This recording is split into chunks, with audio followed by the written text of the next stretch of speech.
Pro Group Management. Workers' comp that works for you.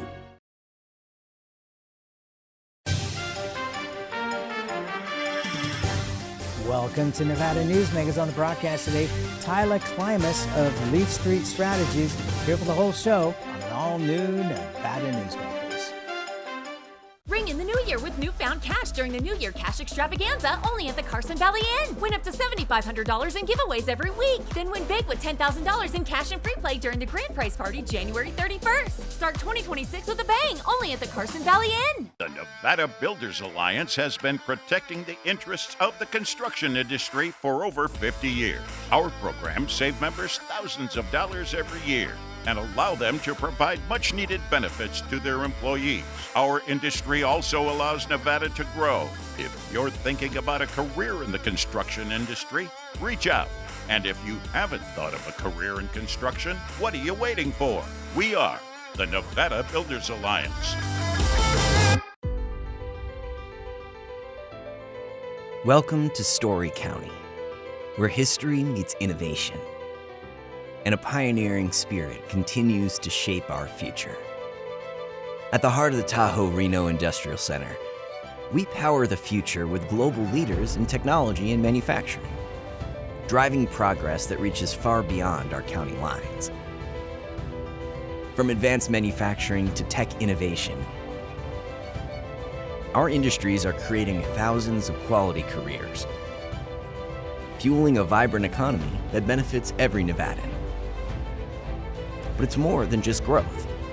Our community is our foundation, supporting families, empowering local initiatives, and creating a place where everyone belongs.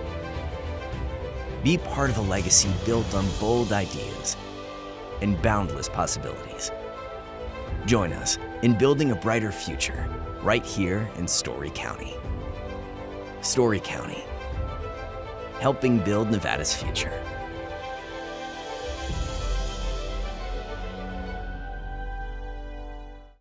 This is Nevada Newsmakers with host Sam Shad, a no-holds-barred political forum. Now, from the Nevada Newsmakers broadcast headquarters, here is Sam Shad. And back on Nevada Newsmakers, we're delighted to welcome back to the program Tyler Klimas with Leaf Street Strategies. He deals in this industry with a lot of marijuana issues, and it's a pleasure to have you back on the program, sir. Sam, it's great to be here. Thanks for having me. So let's start out with, in a way it's somewhat surprising, in another way it's not. Here you have Donald Trump, a teetotaler. His brother, died from problems with drugs and alcohol, and yet he's the one that has changed the schedule for marijuana. And what I find fascinating is a point that was made recently, which is that the Democrats really missed an opportunity under the Biden administration because they were being pushed to do the same thing. And that would have probably gotten them a lot of interest, if not voters, especially younger and older voters, and yet they didn't do it. It's interesting, sometimes the ones that you would expect to be the opposition are actually the ones that get certain things done. It's a great point, Sam. I mean, we were looking down, the road of potentially no action for the next 4 years after Biden started this process. I also think it's important to point out not only, Trump personally and his personal beliefs, but in the face of strong Republican opposition in Congress. I mean, up until the day of the press conference where he announced this executive order, there were letters coming in from groups of Republican members of Congress and the Speaker, Mike Johnson himself, asking the president not to proceed with this. But I think what we've seen in this administration is that he likes to hear both sides, maybe 3, 4, or 5 sides. And then when he makes up his mind, he proceeds. And so, yes, this was a significant event, not only for cannabis stakeholders and cannabis advocates, but in presidential policy, to have a president come out this strongly in support of loosening some of the federal laws and constraints around legal cannabis. Very significant. And, and if I might point this out, it would be wonderful to see the same thing happening with immigration. Now that we've got the border, in quotes, shut down, to be able to see Congress actually jump in and do something. But that's a story for another day. Let's talk about the effects of what the president did. How is this going to play out in terms of research and other areas? Well, and research is a big part of this, and that's going to seep into all aspects of the industry. And so, as part of the executive order, there was four different parts of this executive order, and that first one, and most significant, is directing his Attorney General and the Department of Justice to proceed and quote, and very significant, as expeditiously as possible in rescheduling cannabis from Schedule 1 to Schedule 3. The president doesn't have unilateral authority to reschedule a drug within the Controlled Substances Act. So there's still a process, which was started back in 2022 under the Biden administration. But we got very close to the end and then it was stalled. And so he says to the AG, finish this process, let's move forward. Very significant. And then he calls out research. And that's what we have sorely missed as a result of cannabis being a Schedule 1. You hear opposition to legal cannabis talk about potency and youth access and traffic safety, which are all legitimate points. But we could never come up with any evidence-based policy to address those because you couldn't research cannabis, or it was very, very difficult because of its designation as a Schedule 1 substance. And so he highlighted that specifically, that he wants to open up research pathways. And then he also directed Dr. Oz, head of CMS, to figure out a way that we can open up pathways for seniors and veterans to access full spectrum CBD products, so some THC products, to help them and even create a program in which they can get reimbursed for those medicines. So it was a recognition by the president that there are medical benefits, something we've always known, and that we need to further explore those. And if there is opportunities, and there is a reason, and medical patients that need these drugs, that they need to have a pathway to get them.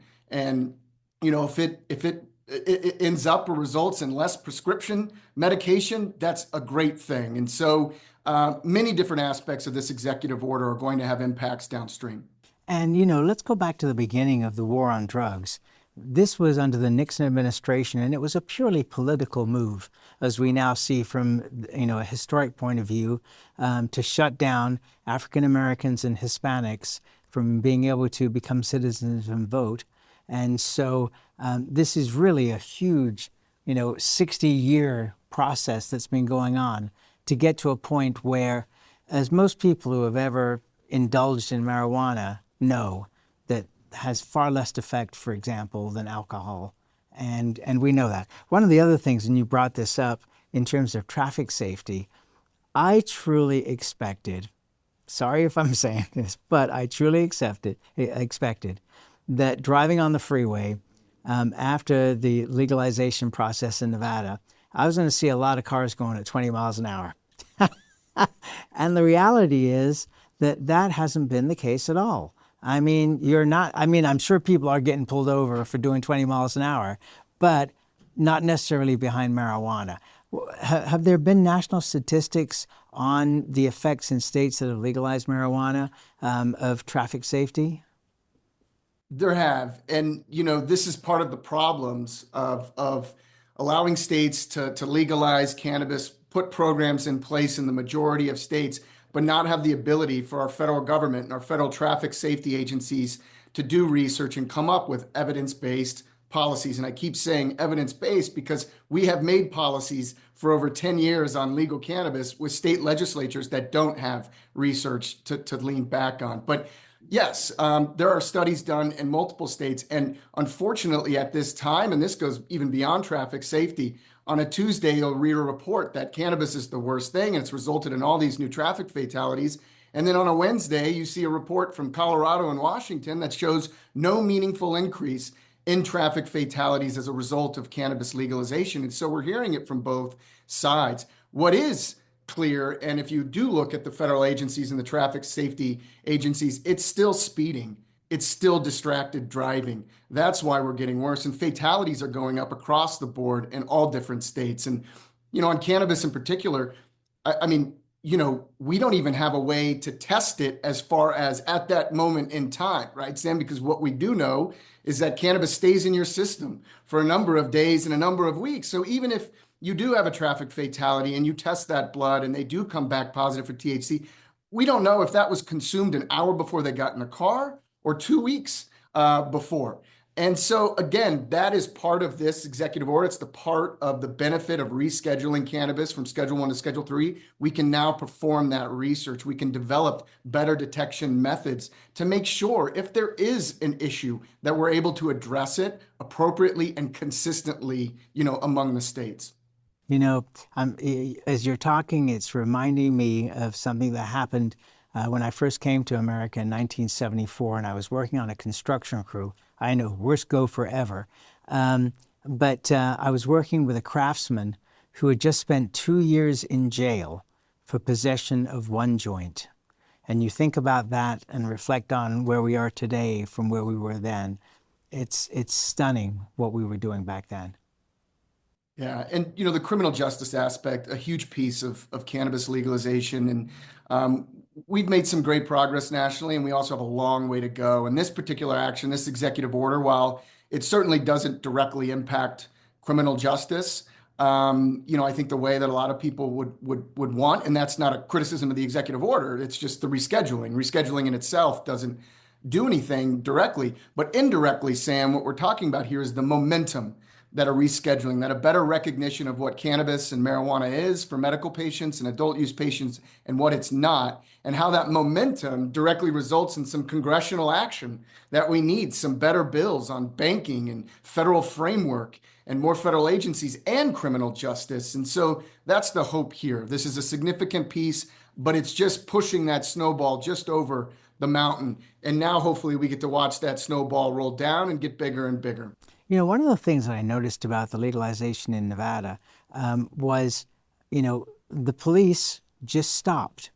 I don't want to say they gave up. They just stopped. It's like, it's not against the law. We're moving on. We have other things to deal with. And that kind of surprised me. Going back to something else, you were talking about, the effects on seniors. We've heard so much about the age of presidents and senators, et cetera.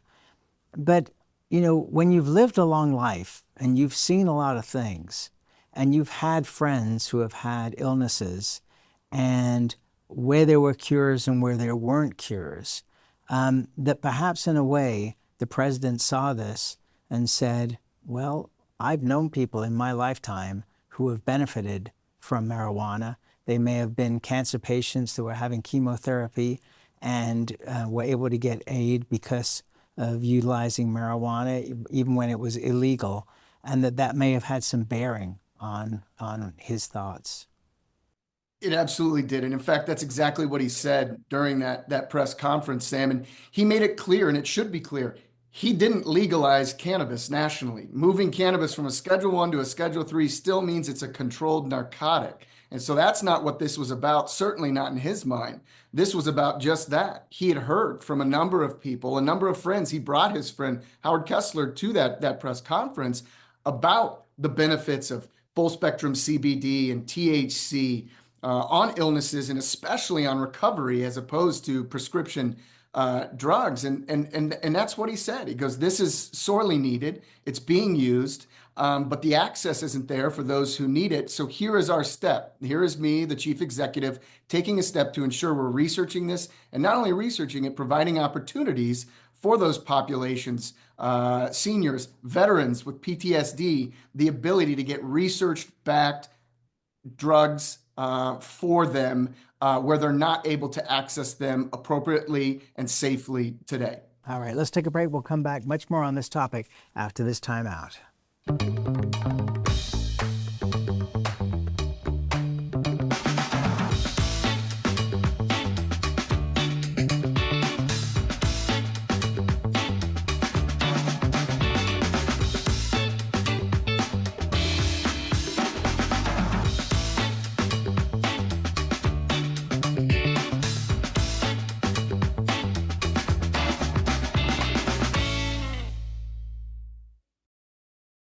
As you know, Reno is booming. Toll's development company is helping it grow with insightful design and development, building community with every project, adding beauty, adding excitement, emphasizing our shared humanity. Reno is becoming bigger. Toll's development is helping it become better, more livable, more enjoyable. To learn more, go to tollsdevelopment.com. tollsdevelopment.com. A power line is more than a power line. It's maintaining the bottom line for small businesses. It's keeping the assembly line moving for our workforce. For our brightest minds, it's meeting a deadline. It's on the front line with our heroes. And on the sidelines of the biggest games. It's a direct line to our loved ones. And it's a lifeline for the most vulnerable. There's a lot on the line. The trucking industry is the most resilient link in the supply chain, moving 95% of our freight in the Silver State. And while essential, the road isn't always smooth. Supply chain disruptions, rising fuel costs, and unrealistic rules and laws that hamper our ability to serve our customers and country. Our prosperity and every sector of the economy, manufacturing, mining, medicine, and food from farm to table, is tied to trucks. There's nothing without trucking. This is Nevada Newsmakers. And back on Nevada Newsmakers, we continue our conversation with Tyler Klimas. He's with Leaf Street Strategies. We're talking about marijuana, the marijuana schedule change under the Trump administration. But there's another issue that is huge, which is where we are with the banking issues. And you testified before the Senate Banking Subcommittee on this. Tell us where we are with this and where we're heading, hopefully. Sure. And so, the banking aspect, the cannabis industry is still banked largely in cash, even 10 plus years after we've authorized adult use legalization. Certainly, we've seen more smaller banks like credit unions come on board and bank cannabis clients, but the fees are exorbitant, given that there are not explicit protections federally for banks to bank a Schedule I substance. And the type of reporting that they have to do on know your customer and anti-money laundering is extensive. And we've seen banks even come on board and then shut down their operations because it's just too much. And, while we have matured as state marketplaces, we are seeing some more access. I'll give you an example, Sam. Nabis is a distributor. So think of it as like an Amazon of cannabis products, right? They don't grow cannabis, but they distribute it. They're in 3 markets, California, New York, and Nevada. They do $1 billion in transactions a year, $1 billion.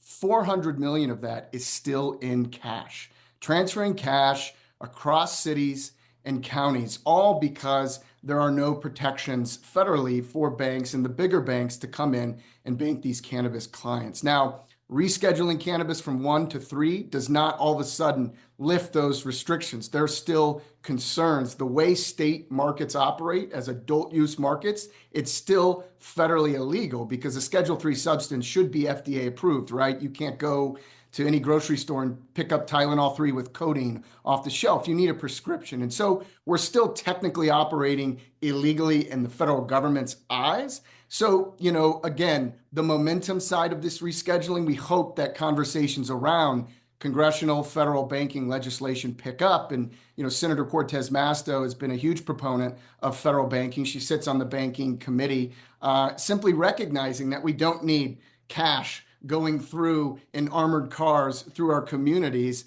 And we certainly don't need the attractiveness of an all cash or majority cash-based business for potential bad actors who see this as a great opportunity to get in. And the fact we're still having these conversations, 10 plus years after these adult use markets have launched, is a significant problem. But again, hopefully we see this as momentum and conversations do pick up in Congress on responsible banking legislation. Well, for bad actors, money laundering would be part of the plan. But the thing that more concerns me is that these operators are still having to move bags of cash around, and when it's time to go pay their taxes, they have to do it with cash. I mean, it not only is it insane, it's dangerous.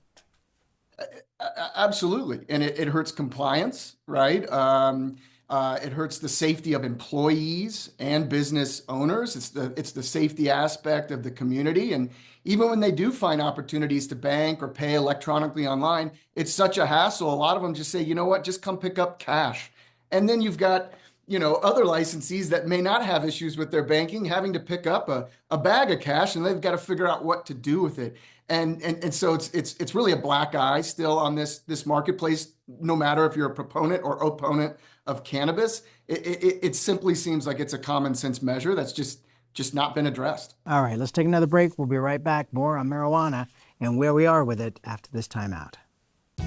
Pro Group Management offers workers' comp services to a growing number of industries. As businesses grow and change with the times, the need for a solid workers' comp program must be flexible and up to date. The evolving nature of regulations can make staying ahead of complex tasks challenging. But Pro Group Management simplifies the work so your industry can move forward and succeed. Pro Group Management, workers' comp that works for you. Like a traditional handmade basket, retail is woven into the fabric of life in Nevada. From big box to mom and pop, retail supports our communities in countless ways. Jobs for the disabled, team uniforms for kids, help for the elderly, and so much more. Retail employs over 1 in 10 workers. Retail supports Nevada, and we support retail. RANNV.org. The new year is bringing new ways to win big during the $175,000 Winter Wonderland giveaways at Tamarack Casino. Win up to $5,000 in cash every week and a top prize of $20,000 in cash during the grand finale drawing. Your good times are at Tamarack Casino. Welcome to the Ahern Boutique Hotel, where luxury and warmth come together in the heart of Las Vegas. We take pride in offering a one-of-a-kind experience for both locals and tourists. Join us for handcrafted cocktails and an unforgettable experience. Joel's Chop House, the perfect place to savor views of the Las Vegas Strip. Satisfy your cravings at the Ahern Chocolate Shop. No smoking, no resort fees, and the parking is always free. The Ahern Luxury Boutique Hotel is your home away from home. This is Nevada Newsmakers. And back on Nevada Newsmakers, we continue our conversation discussing marijuana and the schedule change on the federal level with Tyler Klimas. He's with Leaf Street Strategies. The casino industry, of course, was told, don't go anywhere near this because of the federal regulations. But that's missing out on a huge deal. Plus, we have this ridiculous situation where it's legal to buy marijuana in Nevada, but not legal to smoke it anywhere except in your house, which for the millions of tourists that come to Nevada and go to our stores, it's insane. What are you hearing from the gaming industry? I'm sure they would love to be able to have this product at least utilized, if not even sold in their properties. Sam, one would think, but I'm not quite sure they're there yet. But the conversations and the momentum is picking up. It's kind of a gorilla in the room that you can't avoid. And I think what the Strip and casino operators are going to see eventually is that the consumer base that they need to target, that newer generation of traveler, they're drinking less alcohol, they're consuming more THC, and they're going to want that as part of their experience. And certainly we have some dispensaries that are closer to the Strip that provide that. But I think some of the internal gaming policy done correctly at the time, right? There were a lot of unknowns at that time. But, fast forward a number of years later, it is something that they're going to need to eventually address because it's a fever pitch that keeps growing. And of course, with edibles, people can do that and no one's to know anymore. That's the case. They're already doing it. These tourists in Nevada, right? They're already consuming cannabis in many different forms on the casino floor in casinos. But there is a lack of revenue capture for these resorts. And I understand the smell issue. Certainly understand the smell issue, and that can be addressed with different consumer product types. But yes, Sam, if you think of a day club, a pool club, there's really no reason that you can't open that menu and see, alcoholic beverages and THC beverages as available to you. And, the opportunity to sell those and generate revenue as food and beverage from those opportunities to consumers who actually want them. I think it's something that you can't turn your head to forever. And eventually we'll be having those discussions. Mary Lau from the Retail Association famously said on this program that one day they're going to have a marijuana lounge opposite the $100 a plate buffet, and they're going to be having great synergy. We've got about a minute left here. How is the health of the business? Because with all the costs associated with the legal marijuana business, the black market is still in existence. How is the health of the marijuana industry financially?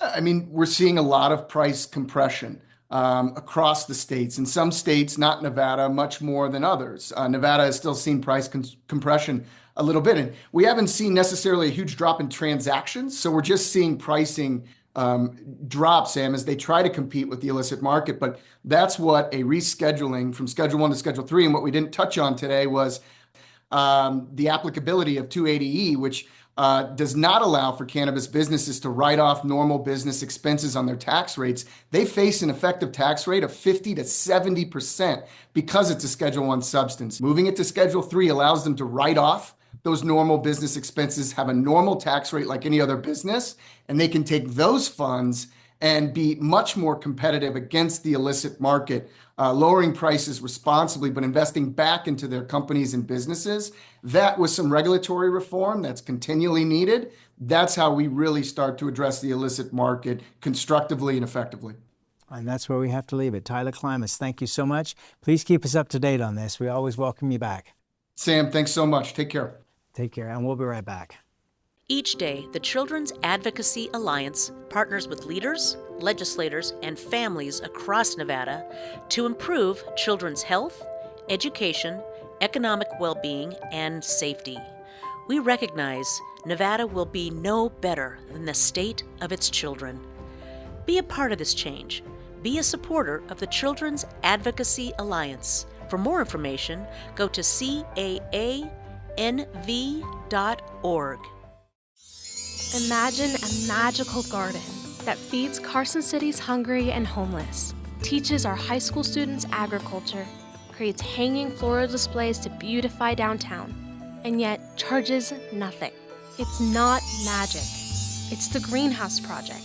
It's real, it's growing, and it needs your help. Go online to carsоncitygreenhouse.org so together we can grow it forward. You're in trouble with the law. It's easy to think you'll lose everything, but there is hope. I'm Attorney Orrin Johnson. Your first step is to hire a serious attorney with the experience to successfully navigate the legal system for you. Sometimes hope means addiction treatment instead of jail, and making sure you're treated fairly. Sometimes hope means fearless trial attorneys will stand up to the government when they get it wrong. Call or text Orrin Johnson Law. We'll make a plan. You'll take back your life.